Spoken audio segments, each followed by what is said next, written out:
Hello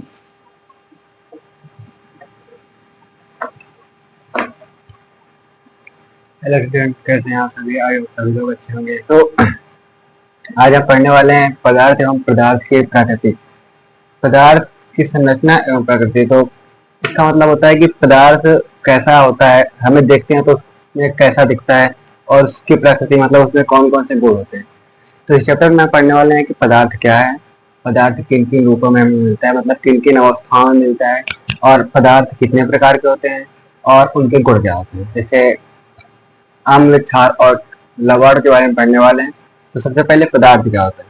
पदार्थ तो वे सभी वस्तुएं जो स्थान घेरे और जिसमें द्रव्यमान हो, पदार्थ कहलाते हैं। जैसे देखो, अगर कोई बैलून मान लो, ठीक है, ये बैलून है। अभी ये छोटा बैलून रहेगा, इसको इतना छोटा रहता है, इसको अगर हम फैलाएंगे तो ऐसा हो जाएगा। तो इसमें हमने हवा भरी तो इसने स्थान घेर लिया। तो जो स्थान घेरे मतलब कोई कोई ना कोई थोड़ी बहुत जगह ले, जो जगह लेता है मतलब वो स्थान घेर रहा है। तो जो स्थान घेरे और जिसमें द्रव्यमान हो, द्रव्यमान मतलब उसका वजन। अब कई लोग बोलेंगे कि गुब्बारे का कोई वजन नहीं होता। तो देखो, यहाँ पे एक खाली गुब्बारा ले लो और इसको एक तराजू से बांध लो, और यहाँ पे एक फूला हुआ गुब्बारा ले लो, ठीक। अब इसमें दोनों में से ये जो छोटा वाला गुब्बारा होगा, ये ऊपर चला जाएगा, और ये जिसमें हवा भरी होगी वो नीचे चला आएगा। क्यों चलाएगा? क्योंकि इसमें द्रव्यमान है, मतलब इसमें भार है। ऐसा होगा, ट्राई करके देख लेना। इसमें खाली वाला ऊपर चला जाएगा और इसमें हवा भरी ही नीचे आ जाएगा। तो वे सभी वस्तुएं जिसमें द्रव्यमान हो और जो स्थान घेरे, ये प्रॉपर स्थान भी घेर रहा है और इसमें वजन भी है, द्रव्यमान भी है, तो ये पदार्थ होगा। अब पदार्थ समझ में आ गया। पदार्थ, इसकी परिभाषा लिख देते हैं। पदार्थ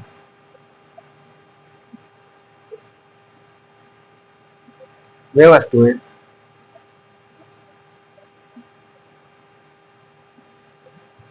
जो स्थान घेरे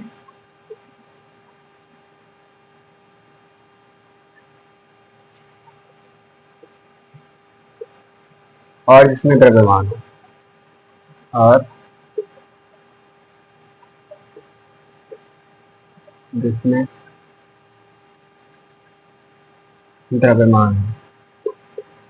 द्रव्यमान का मतलब होता है भार, इसको ब्रैकेट में भार भी लिख सकते हो, मतलब उसका वजन कितना है। द्रव्यमान को सीधी भाषा में हम भार कह सकते हैं, उसका वेट कितना होता है, वजन कितना है। और स्थान घेरने का मतलब कि वो कितनी जगह ले रहा है वहां पे, ठीक है। तो वे वस्तुएं जो स्थान घेरे और जिसमें द्रव्यमान हो, पदार्थ कहलाते हैं,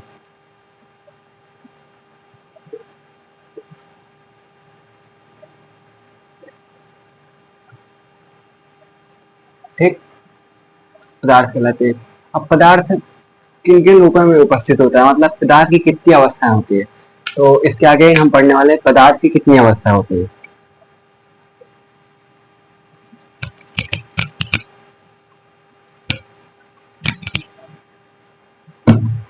ऐसे नॉर्मली तो पदार्थ की तीन अवस्थाएं होती है। कौन कौन सी? ठोस, द्रव और गैस।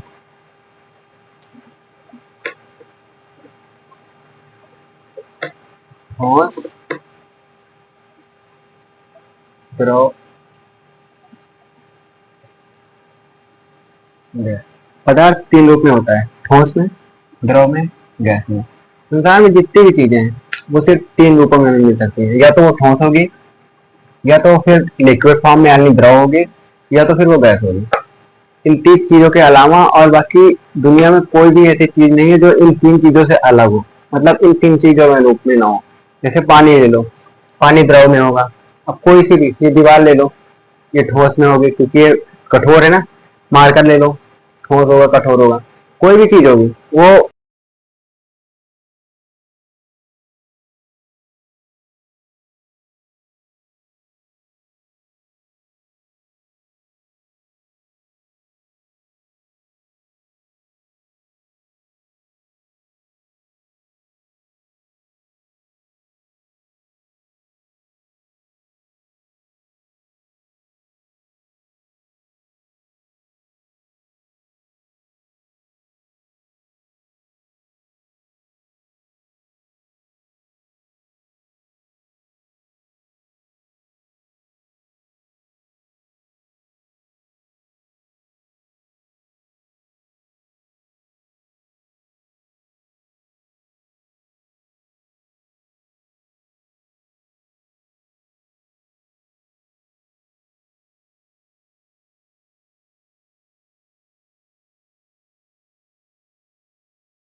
तो तत्व क्या होते हैं और यौगिक क्या होते हैं।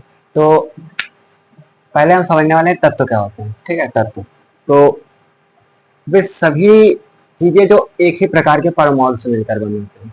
जैसे मान लो कि कोई वस्तु है, लोहा, लोहा ले लेते हैं उदाहरण में, लोहा। तो लोहा जो हमारा होगा, लोहा में जितने परमाणु होंगे सब में लोहे के छोटे छोटे टुकड़े ही मिलके बन से लोहा बना होता है। मतलब कहने का मतलब ये है कि जो एक ही प्रकार की चीजों से मिलकर बना होता है। अर्थात जैसे मान लो बालू, बालू, अब बालू हम ढेर सारे ले लेंगे, उसमें जो बालू का जो छोटे छोटे पार्टिकल होंगे वो सिर्फ बालू का ही पार्टिकल होंगे और किसी चीज के नहीं। अगर इसमें हम पानी भी ऐड कर दें तो अब इसमें दो चीजें हो गई, बालू भी हो गया, पानी भी हो गया। तो ये तत्व नहीं है। लेकिन अगर सिर्फ हम बालू को लें तो ये हमारा तत्व होगा। लेकिन अगर इन दोनों को जोड़ देंगे तो तत्व नहीं होगा। कहने का मतलब यह है कि जो अकेला होता है वो तत्व होता है, जो अकेला रहेगा उसको तत्व कहते हैं। इसमें हम कोई भी धातु ले सकते हैं, जैसे लोहा, इसकी परिभाषा पहले, जो एक ही प्रकार के परमाणु से मिलकर बने हो।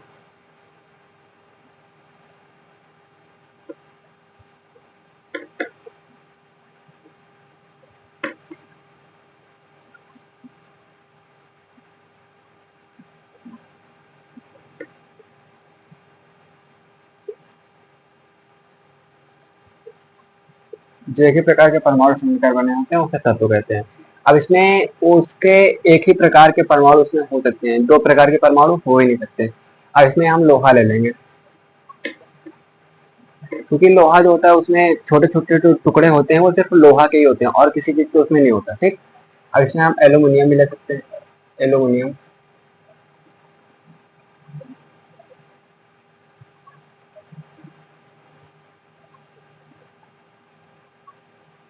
सोना भी ले सकते हैं,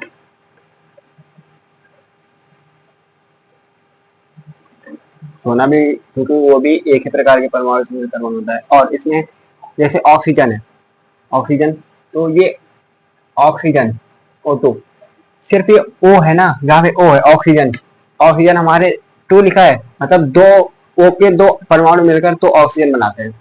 लेकिन ये है तो ऑक्सीजन ही, सिर्फ सिर्फ ऑक्सीजन है। इसमें दो चीजें, मान लो ओ, जैसे ओ प्लस ओ बराबर O2 बनाते हैं, ओ प्लस ओ बराबर O2, ठीक है। लेकिन ये है तो सिर्फ ओ ही ना, मतलब ये एक ही फैमिली से बिलोंग करते हैं दोनों। ये भी ये ओ है, ये भी ओ है, तो दोनों ओ हैं। लेकिन अगर यहाँ पे बाहरी कोई आ जाए, जैसे मान लो O प्लस ओ प्लस ये आ, ठीक, ये सी मान लो, क्योंकि ये तो एक ही जैसा हो जाता। अब ओ प्लस सी आ गया तो ये क्या होगा, सी ओ दो है, O2, अब CO2। अब मान देखो ये O है, ये O है, लेकिन ये O नहीं है, ये C है, ये दूसरा हो गया ना। तो यहाँ पे CO2, मतलब ये तत्व तो नहीं होगा। जिसमें एक ही तरह की चीजें से मिलकर जो चीज बनी होती है वही तत्व हो सकती है, उसके अलावा कोई भी तत्व नहीं हो सकता। ठीक, ये हमारा तत्व नहीं होगा। इसका दूसरा उदाहरण देखते हैं, जैसे H plus H, H plus H, hydrogen और हाइड्रोजन, ये हाइड्रोजन इसको बोलेंगे, लेकिन ये H के दो परमाणु मिलकर हाइड्रोजन बनाते हैं। ठीक, तो H H हो गया। लेकिन अगर इसमें हम और कुछ जोड़ दें, O जोड़ दें, तो फिर ये H2H, मतलब ये H2 नहीं होगा, फिर O भी आ गया ना, H2O बन जाएगा। मतलब इसमें HS तो ये ठीक है, ये तब तो थे, लेकिन इसमें O एक्स्ट्रा आ गया ना, O एक्स्ट्रा जुड़ गया, तो ये H2 ये तो तब तो है, लेकिन इसमें O भी जुड़ गया, तो ये पूरा मिला के पानी बन गया। मतलब ये तब तो नहीं होगा, क्योंकि इसमें ऑक्सीजन अलग से, मतलब ये मान लो कि ये एक ही घर के लोग रहते हैं और ये दूसरे घर का लोग रहता है, तो जहाँ पे एक ही घर के लोग रहेंगे वो तत्व तो रहेगा, लेकिन जो दूसरे घर के लोग आ जाएंगे अगर उसमें, तो वो फिर तत्व तो नहीं रह जाएगा। फिर जब वो तत्व नहीं होगा तो फिर क्या होगा, तो वो फिर यौगिक बन जाएगा। देखो इसमें हमने O2 का लिख दिया, H2, H2 अभी हमने समझा था H2।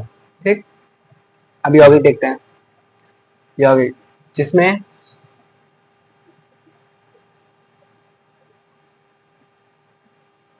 दो या दो से अधिक परमाणु मिले हों।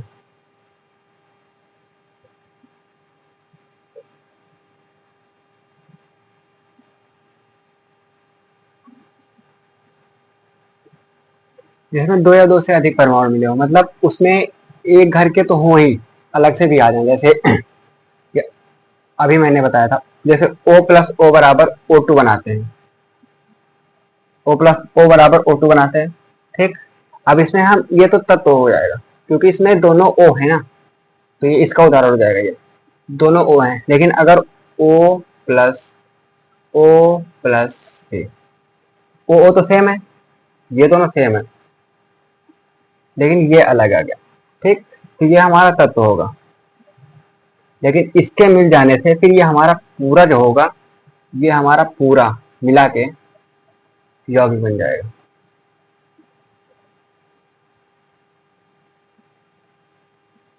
ये पूरा हमारा यौगिक बन जाएगा, क्योंकि इसमें दो तत्व सेम सेम है, लेकिन ये सी अलग से आ गए। तो जिसमें एक घर मतलब एक ही तरह की चीजें मिली हो और उसमें अलग चीज भी मिल जाए, हमारा जैसे शरबत मान लो, शरबत सबने पिया होगा, उसको सबको पता होगा कि शरबत जो होता है उसमें पानी भी मिलाया जाता है, चीनी भी मिलाया जाता है और नींबू भी मिलाया जाता है। तो पानी अलग चीज है, चीनी अलग चीज है और नींबू अलग चीज है, अलग है ना। तो ये जो तीनों अलग अलग चीजों को मिला के एक चीज बनाई गई, ये हमारा यौगिक होगा, ठीक। समझ गए यौगिक? अब इसके उदाहरण देखते हैं।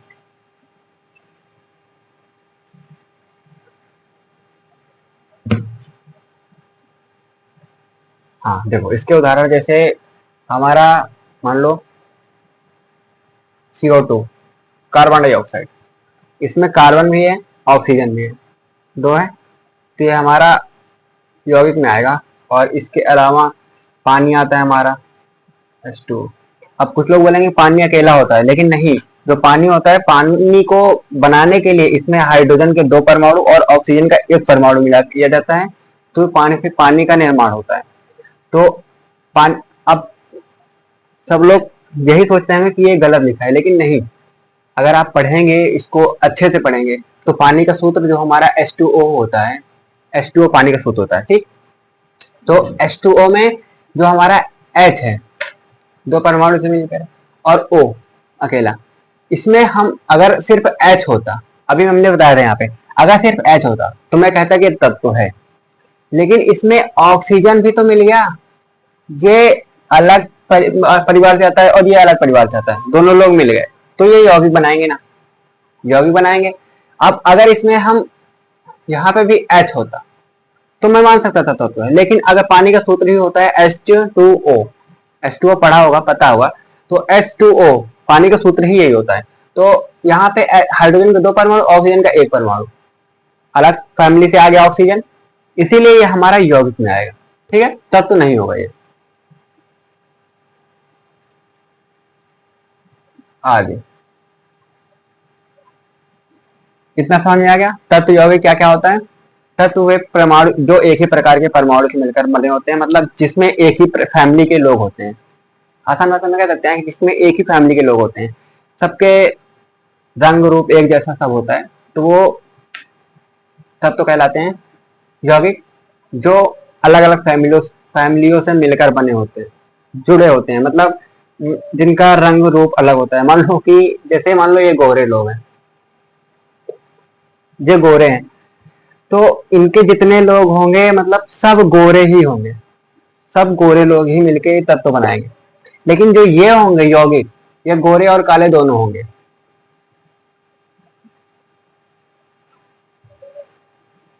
मतलब गोरे काले होते नहीं है, ये मैं समझा रहा हूं कि मतलब इसमें गोरे भी होंगे, काले भी होंगे, मतलब अलग अलग तरह के लोग होंगे, लेकिन इसमें सिर्फ एक ही तरह के लोग हो सकते हैं, या तो गोरे होंगे या फिर काले होंगे, या तो यही होंगे या तो यही होंगे, दोनों में से एक होगा।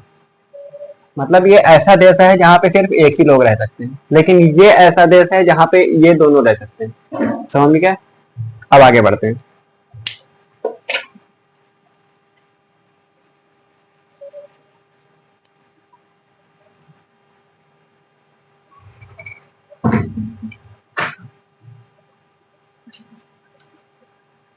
हाँ, अब हम पढ़ेंगे कि अम्ल क्या होता है, एसिड, जिसे इंग्लिश में एसिड बोलते हैं।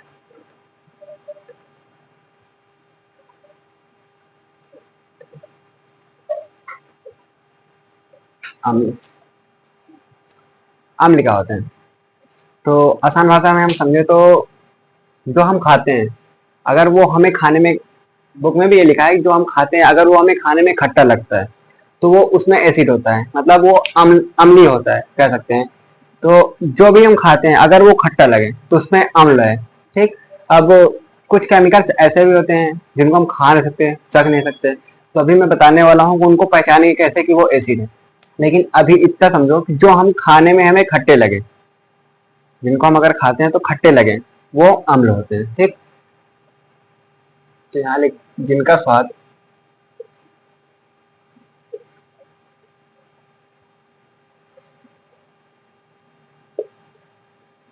खट्टा हो, अम्ल जिनका स्वाद हमेशा खट्टा होता है, जैसे नींबू हो गया, नींबू हम खाते हैं खट्टा लगता है, उसमें अम्ल होता है। आम खाते हैं, कच्चा आम खाते हैं तो खट्टा लगता है, उसमें भी अम्ल होता है। इमली खाते हैं, खट्टी होती है, उसमें भी अम्ल होता है। ठीक है। सिरका भी होता है तो सिरका में भी अम्ल होता है। क्षार यहाँ पे, अब इसके बाद क्षार, देखो क्षार, इनको हम खाएंगे खट्टा लगेगा, इनको खाएंगे ये कड़वा लगता है, खाने में जिनका स्वाद कड़वा होता है।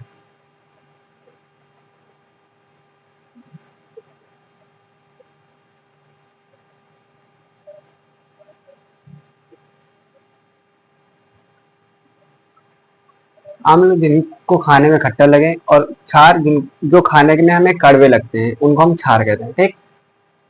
और इसमें एक और आता है लवण।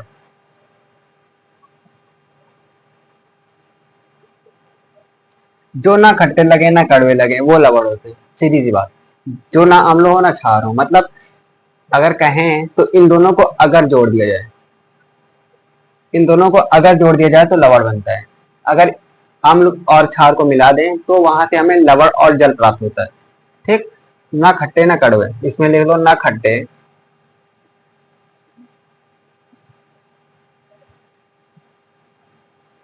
ना कड़वे। ये तो ना तो खट्टे होते हैं और ना कड़वे होते हैं। हम खट्टे होते हैं, ये कड़वे होते हैं, और ये ना तो खट्टे और ना कड़वे। अब बात आती है कि इनकी हम पहचान कैसे करेंगे। अम्ल समझ में आ गया होगा, क्षार समझ में आ गया होगा, लवण। अब इनके बारे में, इनकी पहचान के बारे में जानते हैं तो और अच्छे से समझ में आएगा कि ये क्या होते हैं वैसे। ठीक।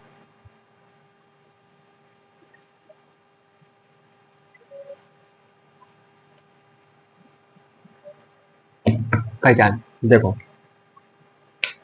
अब जैसे मान लो नींबू है, नींबू को हम टेस्ट करके बता सकते हैं कि हाँ ये खट्टा है, तो मतलब इसमें अम्ल होगा। लेकिन कुछ ऐसे केमिकल्स होते हैं जैसे H2SO4, ये बहुत हाई क्वालिटी, मतलब हाई एसिड होता है। अगर इसको हम हाथ से छू लेंगे तो हमारा हाथ भी जल सकता है। जैसे एच हाइड्रोक्लोरिक एसिड HCl होता है, इसको भी हम छू लें तो हमारा हाथ जल सकता है। मतलब अगर हम सिर्फ इसको छूने भर से हमारा हाथ जल जाएगा। तो अब इसको हम पहचानेंगे कैसे कि ये अम्ल है। तो इसके लिए प्रकृति में, और जैसे दो चीजें हैं, एक प्रकृति हमें देती है और एक मानव बनाता है खुद। तो प्रकृति में भी कुछ ऐसी चीजें हैं जिनकी मदद से हम इनको पहचान सकते हैं, और मानव ने भी ऐसे बनाई है कि जिससे हम इसको पहचान लेते हैं। ठीक। देखो, अब प्रकृति में जैसे देखा होगा कि किसी सफेद कपड़े में हल्दी लग जाने से उसको बाद हम उसको धुलते हैं तो वो लाल क्यों हो जाता है। अगर कोई कपड़े में हल्दी गिर जाए तो उसको हम बाद में साबुन से धुलते हैं तो उसका असर लाल, वो मतलब उसका कलर लाल क्यों हो जाता है, क्यों कलर उसका लाल होता है? तो उसका यही कारण है अम्ल और क्षार का। देखो, जो हमारे साबुन होते हैं, क्षार की एक और पहचान होती है कि उनको हम टच करते हैं तो मतलब साबुन के जैसे हमें प्राप्त हो मिलता है, लगते हैं कि साबुन जैसे हैं, ठीक। तो जो साबुन बना होता है वो क्षार होता है, साबुन क्षार होता है। अब जो हमारी हल्दी है, देखो प्राकृतिक में जैसे गुड़हल की पत्ती,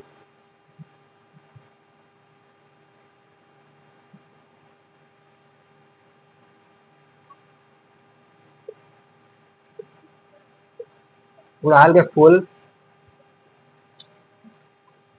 की पत्ती, गुड़हल के फूल में जो मतलब पंखुड़ी होती है उसकी, पत्ती का मतलब पंखुड़ी, उसकी पंखुड़ी जो होती है, तो वो भी हमारा एक प्राकृतिक सूचक है। और ये हल्दी, हल्दी भी हमारा एक प्राकृतिक सूचक है जो हमें अम्ल और क्षार की पहचान कराता है। तो गुड़हल की पत्ती तो बहुत कम लोगों को इसके बारे में पता होगा, लेकिन हल्दी के बारे में ज्यादातर लोगों को पता होगा कि इसको अगर हम गलती से भी मान लो कहीं गए, अगर खाना खाते वक्त गलती से भी कपड़े पे गिर गया, तो बाद में उसको धुलने के बाद उसका कलर हमेशा लाल होगा, 100% होगा। क्यों होगा? आप जानते हैं। देखो, हल्दी जो हमारा होता है प्राकृतिक सूचक होता है, ये हमें बताता है कि अम्ल और क्षार की पहचान कराता है, ठीक। अगर ये अगर अम्ल होगा,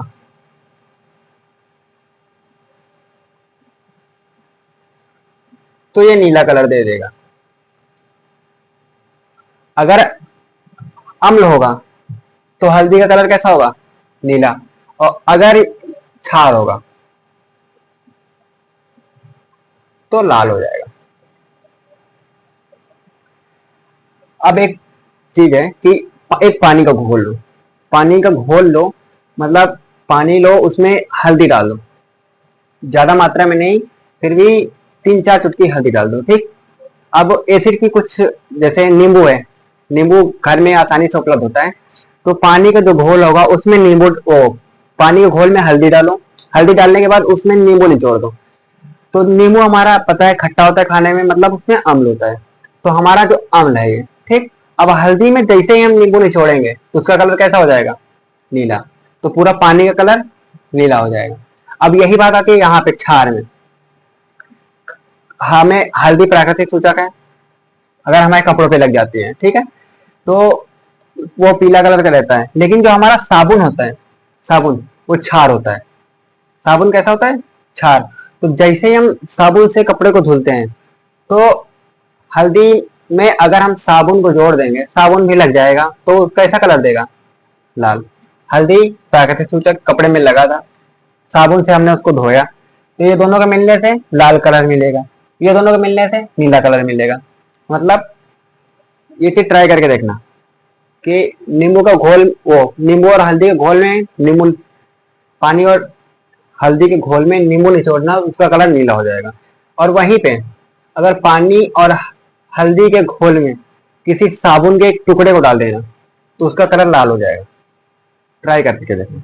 यही होती है इनकी पहचान, अम्ल और क्षार की कैसे पहचान कर सकते हैं। ये हमारे प्राकृतिक सूचक होते हैं। अब एक मानव निर्मित सूचक की बात करते हैं, ये हमारे प्राकृतिक हैं, ये हमारे प्राकृतिक सूचक होते हैं, ठीक। अब हम बात करते हैं मानव निर्मित। अब पता चला कि किसी कपड़े को में हल्दी लग जाने से उसको धुलते हैं तो उसका कलर लाल क्यों हो जाता है, उसका रीजन यही है। तो रहे प्राकृतिक सूचक की पहचान। अब हम बात करते हैं मानव निर्मित सूचक क्या क्या होते हैं। इसको समझना है, नोट करना है, नोट करना आगे।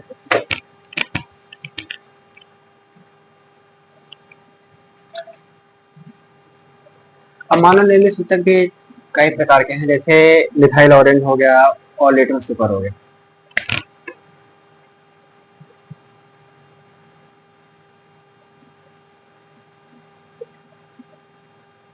यहाँ लिटमस पेपर लेते हैं, तो देखो जो हमारा लिटमस पेपर होगा, लिटमस पेपर यहाँ पे लिखते हैं,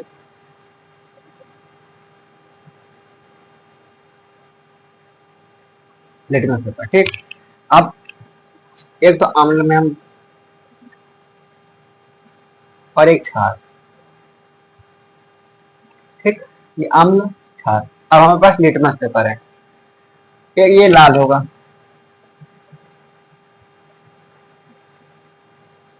लिटमस, लाल लिटमस है हमारे पास, ठीक। अब इसको हम अम्ल में डालेंगे, इसको में अगर डालेंगे तो ये लाल ही रहेगा। अगर हम लाल लिटमस को अम्ल में डालेंगे तो लाल ही रहेगा, लेकिन अगर लाल लिटमस को हम क्षार में डालेंगे तो ये नीला हो जाएगा। यही पहचान कराता है कि लिटमस मतलब अम्ल है या क्षार है। अगर हम लाल लिटमस को क्षार में डालेंगे तो इसका कलर कैसा हो जाएगा? नीला। ठीक है, क्योंकि अब हम सारे, अभी मैंने बताया कि सारे अम्ल और क्षार को हम चख तो सकते नहीं कि हाँ खा के टेस्ट करके बता दे खट्टा है या नहीं। तो इसकी वजह मदद से हम पहचान कर सकते हैं कि वो अम्ल है या क्षार।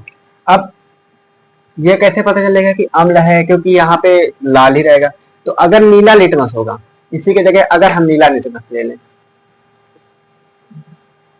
नीला लिटमस होगा, तो जो नीला लिटमस होगा वो अम्ल में डालने पर लाल हो जाएगा और क्षार में नीला ही रहेगा। कहने का मतलब यह है कि जो हमारा लिटमस होगा वो अम्ल में लाल हो जाएगा और क्षार में नीला हो जाएगा। सीधी सी बात है। अगर नीला होगा तो क्षार में नीला ही रहेगा, अम्ल में लाल हो जाएगा, लेकिन अगर लाल है तो क्षार में नीला हो जाएगा और अम्ल में लाल ही रहेगा। इससे हम पहचान कर सकते हैं कि वो लिटमस मतलब वो अम्ल है या क्षार है। तो ये हमारे सूचक की बात हो गई। ठीक है, इतना समझ में आ गया? ठीक। तो इस चैप्टर में मेन यही था कि पदार्थ क्या होता है। तो पदार्थ जिसमें द्रव्यमान हो और जो स्थान घेरे, मतलब वो कुछ ना कुछ जगह ले और जिसमें द्रव्यमान हो, जिसमें कोई भार हो, उसको हम पदार्थ कहते हैं। और पदार्थ की 3 अवस्थाएं होती हैं, ठोस, द्रव, गैस। अब पदार्थ 2 प्रकार के होते हैं, तत्व, यौगिक। तत्व वे होते हैं जो एक ही प्रकार के परमाणु से मिलकर बने होते हैं, मतलब वो एक ही तरह के लोगों से मिलकर बने होते हैं। जैसे ऑक्सीजन है तो O प्लस O बराबर O2 होता है। तो एक ही प्रकार के परमाणु से मिलकर बने होते हैं उसे तत्व कहते हैं, और जो अलग अलग प्रकार के परमाणु से मिलकर बने होते हैं उन्हें यौगिक कहते हैं।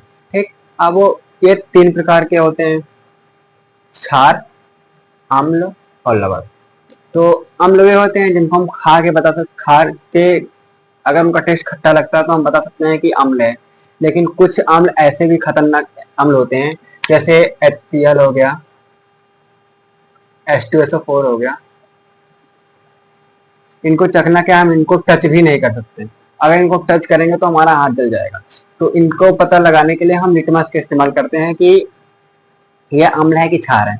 और क्षार जो खाने में कड़वे लगते हैं, और लवण मतलब जो न अम्ल होते हैं और न क्षार होते हैं, मतलब ना वो खाने में खट्टे लगेंगे ना कड़वे लगेंगे, उनको हम लवण बोलते हैं। ठीक है, लवण के उदाहरण जैसे लवण में हमें नमक होता है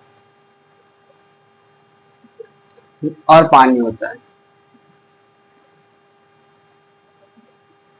नमक नमक को हम खाएंगे तो ना हमें कड़वा लगेगा ना खट्टा लगेगा, तो ये हमारा क्षार लवण होता है। ठीक है, तो ठीक है, इस चैप्टर में लगभग यही था। बाकी और कुछ फॉर्मूलेज हैं जो जैसे हाइड्रोजन, ऑक्सीजन और H से क्या होता है। जैसे H से क्या होता है तो हाइड्रोजन हाइड्रोजन होता है,